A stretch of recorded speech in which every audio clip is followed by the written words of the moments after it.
I first got MySpace when I was in 5th grade, and my mom was on top of that all the time, and stranger danger and whatnot, and just don't talk to strangers and people you don't know. And then, so there's always that fear in my head, but nothing too, this could never happen to me.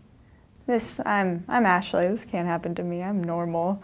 But little did I know that I ended up getting terrorized, is the only way I can think of it, by this guy. I just remember getting this message that the subject line said something about naked pictures and that he has of me. I ignored it. I didn't know who he was. I didn't want to answer it or even open it up. It was never me believing that he was some charming 16-year-old older boy or something that I could be talking to make a relationship out of. It was never like that. It was pure business, it felt like. Like it was an exchange. I gave him the pictures and I got to keep my reputation.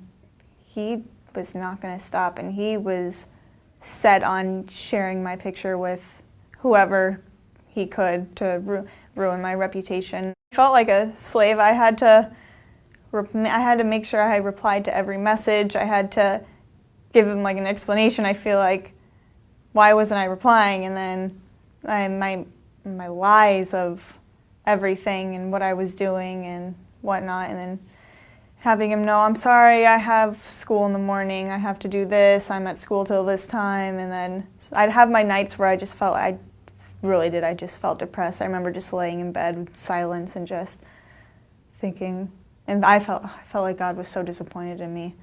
I didn't know like what to do, but I wouldn't get home till late at night, and then I'd have to send him all these pictures. And as I'm doing this, he would be like, no, this isn't right. This one's blurry, or you didn't do this right. You weren't doing it right. You got to do it again. So, and that's where being a slave to him comes in, because I had to make sure I complied, and I sent him all this because, one, maybe tomorrow I'll get a break. I'll get a day off tomorrow if I just do all these right, which I never wanted to send them or like give him what he wanted, but I wanted my freedom, I guess. So I figured the only way to do that is if I do it right, but nothing was ever right. I didn't even want to believe what I was doing, and it would be so awkward. Like I don't even like telling my parents. I'm 20. I don't like telling my parents if I have a boyfriend or not.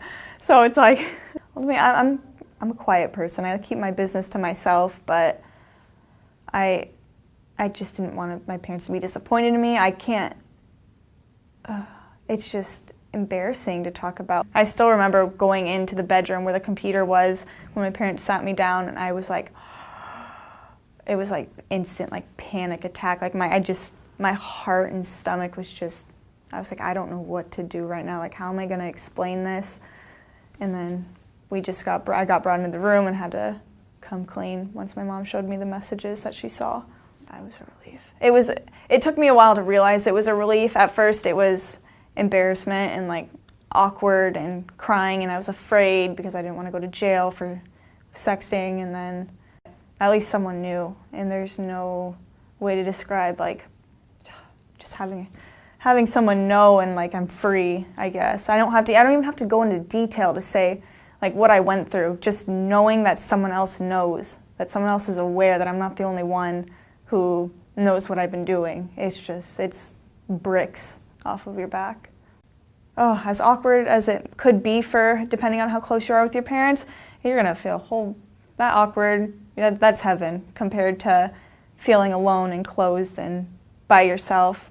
But I just wish there were like available outlets for a 14-year-old's brain if they're too afraid to go to their parents, because they don't want to go to their parents and tell them what's happening to them.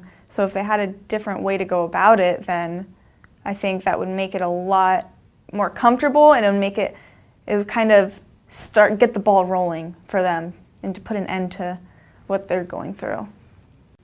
This is something that came into my life, and as horrible and bad as it is, I know that I can help. How people want to be like a doctor and save someone. Like, I want to help someone who's in this situation that gets overlooked all the time. It's just, we weren't raped. We're overlooked because nobody actually touched us. I don't want anyone to feel bad for me. Like, I don't need anyone to feel bad for me. I feel like, don't feel like, use that energy and just get the word out.